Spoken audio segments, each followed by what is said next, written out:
2013, Chicago concrétise la promesse d'une ville connectée avec le CityOS, un système d'exploitation urbain alliant le big data à des programmes de surveillance, de sécurité et de circulation pour créer une métropole plus efficace.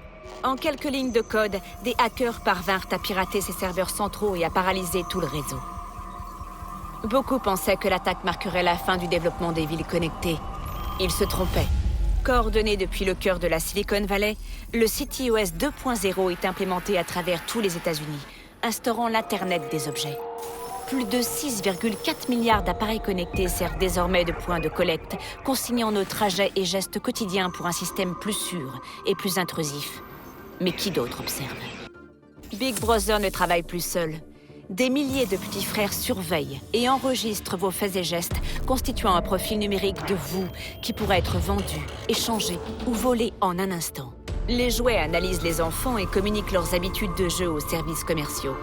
Les appareils, consoles et systèmes de sécurité domestique ouvrent votre intimité à des sociétés. Les commandes de votre véhicule et les appareils mobiles peuvent être piratés à distance par n'importe qui. Vous pensez peut-être que ce n'est pas si grave, ou que vous êtes à l'abri, mais votre ombre numérique est déjà compromise. Les compagnies d'assurance emploient des algorithmes pour surveiller vos habitudes et limiter vos remboursements. Les médecins prédisent l'année de votre mort et déterminent si votre cancer mérite un traitement. Les résultats de recherche et fils d'actualité sont manipulés pour influencer votre humeur et vos votes, générant des soulèvements sociaux à grande échelle.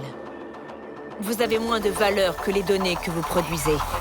Bienvenue dans la nouvelle réalité, où le contrôle est une illusion et se cacher n'est plus une option.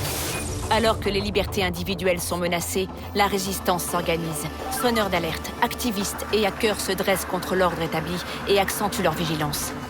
Mais sont-ils eux-mêmes un danger? Ou les derniers défenseurs de la liberté? Les derniers défenseurs